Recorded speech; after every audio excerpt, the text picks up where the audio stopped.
All right. Montana. There are some important warrant articles on this year's ballot, and Sharon and Brian are here from the Land Use Department in the town of Plymouth to tell us why it's so important that we pay attention.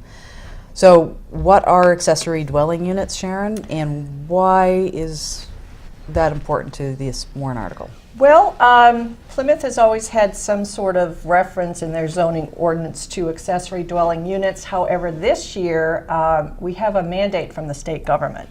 There was some legislation enacted, it was about a year ago in March, which is now RSA 674, 71 through 73, and it speaks to, as I said, a mandate on what must be in a zoning ordinance for accessory dwelling units. This law goes into effect the 1st of June. That's why it's on this year's warrant. It's actually Article 2. It's a brand new zoning chapter in our zoning.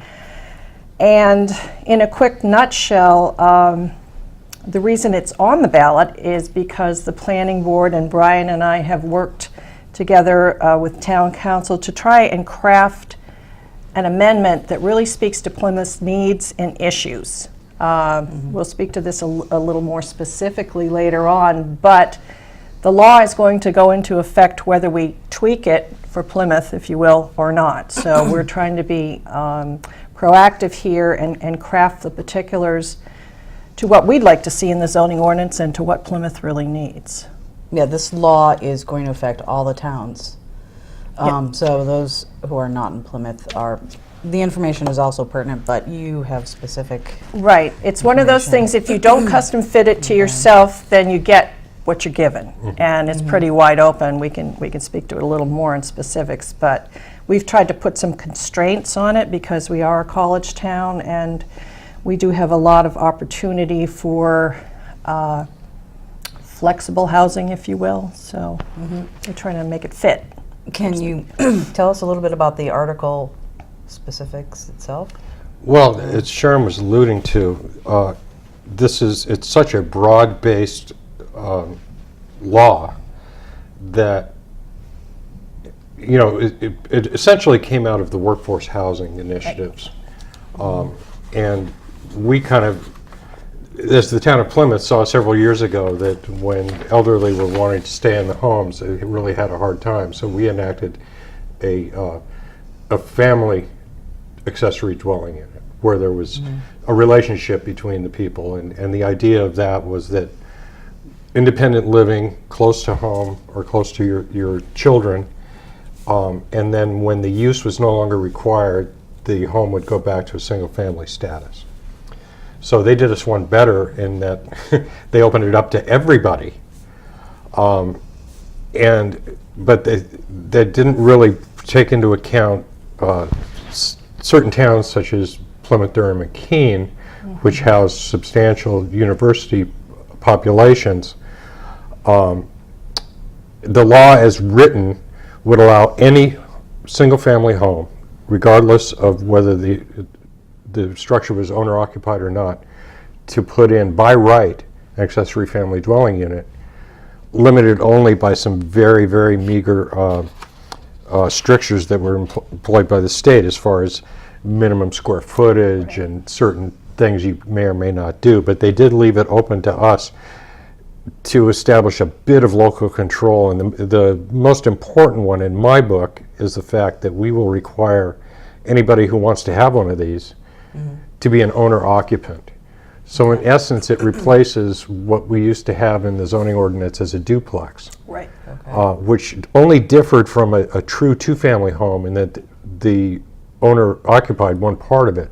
The idea being that there would be more control on the property as far as behaviors with the owner living there versus having two completely separate families like you would in a typical two-family home. I think it's really important for the public to know, and Brian mentioned this straight off, this is not student housing per se. This is flexible housing. It's for adult children coming home, single families, if the kids come back, or to help pay the bills. Or to help pay the bills. I mean, the fact that there may be students living in an owner-occupied home is one thing, but this isn't, no one's this is, no one's trying to pull anything off underhandedly or anything. It's just, it's Yeah. flexible housing, which is a statewide issue, more so in the southern part of the state because of the stresses on land use and the overdevelopment and everything. But, you know, it really is to the benefit of anyone, even, as you said, someone who's trying to save some money by essentially having a tenant. Right. Right, so it's a good law, but we Overly broad for Plymouth. Yeah. overly very broad, much so so. these Articles 2 and 3 on the ballot seek to constrain Right. that, tailor it to Plymouth. 2 is the actual authorizing warrant article. 3 speaks to the definition that goes with it. So 2 is the one that is of the greatest importance, even though the rest of the zoning articles, some are not related to this, some are.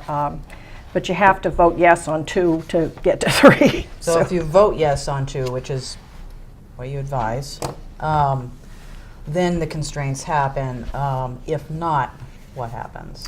If it doesn't, Well, if it doesn't first of pass. all, and we can speak to this briefly before, the actual constraints enumerated, other than the basic ones that we'll get into, I mean, they are A through M. That will be in the zoning ordinance once this warrant article is passed. Number 2 on the warrant article allows us to create a new chapter in the zoning ordinance, which is specifically referenced towards accessory dwelling units, and then the, you know, ad infinitum, which speaks to only one on a lot, owner occupied, dimensional limitations, this and that, parking, all the specific criteria that will be in place for this will arise in this chapter once it's voted in. We have developed it, but it's not on the warrant article because it would run like 12 pages. Oh, So okay. that's So- why it's not there.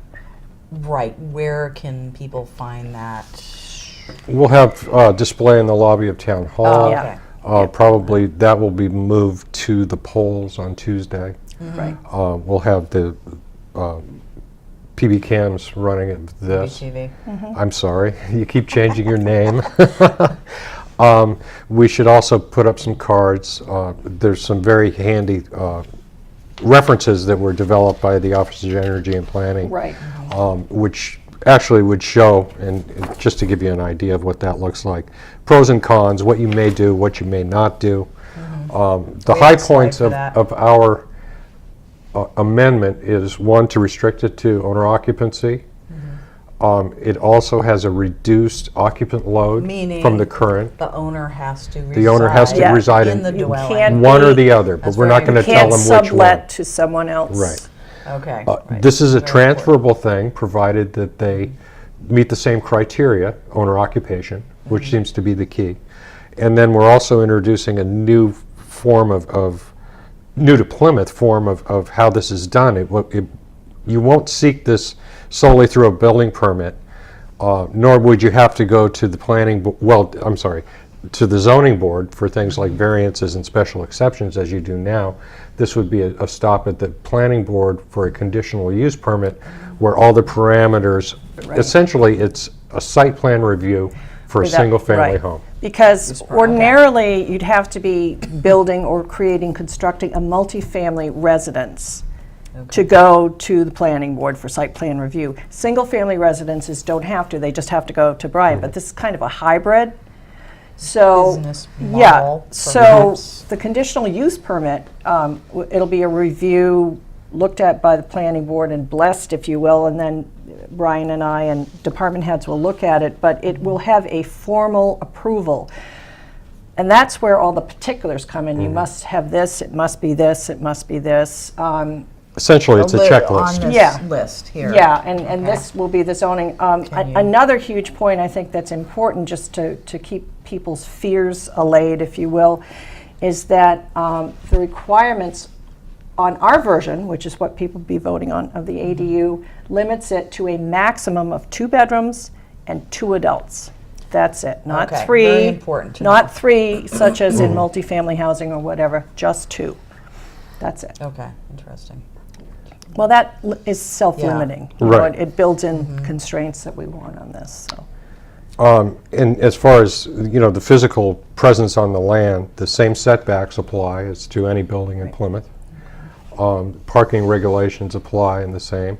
There is one unlooked for effect where a single-family homeowner would put in an ADU. Suddenly, they have to adhere to the parking restrictions for a two-family home. Right. So, and that includes things like lawn parking, which is always popular here in Plymouth. And It's a sport. 125% of the actual parking, and that would be set at the planning board as well. So essentially what the planning board will be doing isn't looking to deny anybody or to put additional strictures on it, but just to make sure that the criteria that we do have are being followed and Right. what the homeowner's response to those criteria is going to be in the light of the zoning ordinance. Right, and just to clarify, even if this is voted down, there already is a statewide. Yes. Absolutely, The, and it's law that much it will more default to. broad and less constrained, so it's a little bit more of the Wild West. Yes. I mean, we and the planning board put this together so that there would be local control on this new zoning. If this zoning is not voted in on the warrant, the way we have it written, which serves to protect Plymouth, then the law itself is mandated, and the broader law, without this warrant article in place, it can be bigger and there's less oversight, and it's kind of a little bit of the Wild West, I would say. And the whole idea of it too is to keep people away from going through the ZBA. Not Yeah.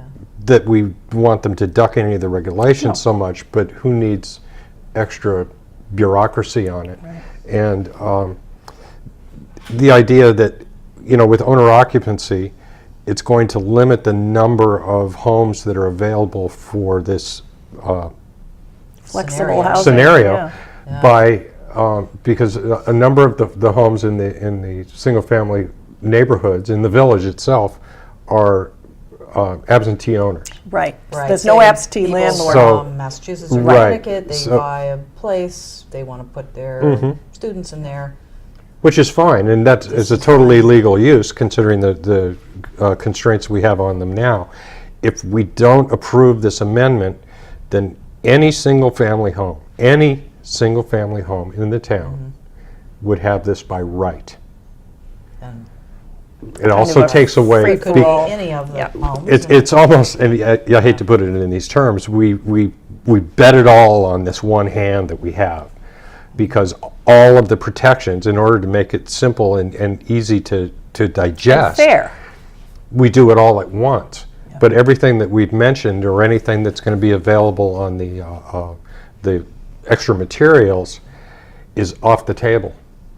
And essentially, you would have anybody can put in an extra dwelling unit regardless of their status in the town. And Right. as we know, since most of the temporary housing or the transient housing is located in the village, it would pretty much spell the end of single-family homes in the village as far as neighborhoods are concerned, as that is understood by the citizens versus all the problems that seem to occur there would only be written larger, I And believe. as we said, the minimum for multifamily housing is, at minimum, each additional unit allows 3 unrelated people, adults, in the multifamily housing. This allows only 2. So it's making it smaller. And also, one more really important point that came up, because this is a new legislation, I think eventually you'll see some pushback in the courts on various aspects of it, not necessarily from here, but they didn't flesh everything out. There's absolutely no subdivision of this. This cannot become condominiumized and separated for legal ownership. Okay. If the house is sold, it's sold intact with this scenario. So, it behooves the homeowner to think about what they're doing before they do it. And we did do quite a bit of spitballing on this before we started getting down to the brass tacks, and it, even ranged so far as you have a couple who's in the process of splitting up. They could occupy that building but the building can't be, it won't be a permanent thing. It would be, if the owner's there, and since they're both, they could occupy both sides. What happens to that further down the line? The idea being that if the next person who purchases the home has no need or want to have tenants, that can be extinguished Yeah, just they don't by, have to keep it that way. with nothing more official than notification. And a new building permit to rip out stuff. Right, Yeah. right. But Well, Sharon, can you tell me a little bit about this Article 2, which was crafted by not you, but the planning board, correct? Right, And how long did it take? They were the ones, I assume, that came up with this Right, criteria? how it works for zoning amendments, every town meeting, every municipality has an opportunity to change their zoning ordinance to reflect what's going on in town, needs and changes and things. There's two methods for zoning amendment change. One is by petition, which is where a citizen group can put something forth, or the selectmen, or the planning board itself. So the planning board, having been aware of this mandate, brought it to their attention, wanted to craft some specifics on, constraints or particulars that would be beneficial to Plymouth. We met quite a few times in public work session, and then we had 2 public hearings, which were quite well noticed to get input from the public. We didn't get much input. I actually didn't get any input, except for perhaps one person. So we're really hoping, through this interview and informational broadcast, if you will, with you to get the word out there on this is a good thing, because once again, we can't repeat this often enough, too often. It's a mandate, it's going to happen whether we like it or not. We want to make it ours by getting the particulars on this warrant article. Right, and it's proposed by the Planning board, approved by the Yes. planning not a board. private citizen. Well, that would be a petition warrant article Right. anyway. So, when it comes out of the planning board where it came itself, from. they're able to tweak it Tweak it. during its process. Right. If there's a citizen's petition, it can only be amended at public hearing. I wanted to mention this too. Of course, anything that goes on the warrant also has to be looked at by town council, municipal, the lawyer for the town, which is John Radigan in our case, and he did review this and work with us. Brian and I met several times with the chairman of the planning board, Steve Rhodes, and then it went to the full board, and there was a lot of discussion. So it's been, this was nothing off the top of anyone's head. It's been well thought out, all the pros and cons, all the contingencies, as far forward as we can see, because it's brand new legislation. But it's a good thing. It allows flexibility for homeowners to adapt their residence to suit their needs. Right. So well, thank you very much for coming in. And you're welcome. It's nice to get out of the sharing office. this information with us. So, any last words? The last thing you want to say? I would say, look at the promotional materials that we have, both on, Are we going to put it on the website? We could. we could, We will. We'll put it on the website. at Town Hall, plus here on our local station. And then as I said, we'll also move it up to the polls, so if you're just getting this late, you can read up on it then. We tried to strike a balance, through the planning board of what is the requirement of the town versus the requirements of the individual. Everybody that we spoke to, at least as far as the planning board and all of us involved, seemed to think that this is really a very good balance in what is allowed versus without rights and without flexibility. stepping on people's toes too much, which any government act always is, but it's going to at least slow down the expansion of housing in the village and keep it at a pace where we can see. Now, like any other thing, and as Sharon alluded to, this being brand new legislation, there's going to be something that nobody saw coming out of this. But at least now we have hit the high points of what we think that the town needs, and again, like any other zoning amendment, can be amended in the future. Right. Next At year, any they time. should. At any Yeah. time. If So something comes out in the process we didn't Right. foresee, then we adapt back it to next year. and Right. nobody's dead set one way or the other. Like I said, everybody who was involved in the conversation, I believe, felt like they were giving up some part of their point to make it work for everybody else. And that includes everybody from all sides of the aisle, and no matter how you feel about, the university or the town or your fellow man, to try and balance what would be fairest for everybody in a situation where we were handed something that was a really broad mandate, and it could have really done a lot of damage to the social Yeah. fabric in Plymouth. Absolutely. So Well, thank you. fascinating stuff on Article 2, accessory dwelling units, and thanks for coming in, Brian and Sharon. Thank you, Jill. You're welcome. Come back anytime. All right.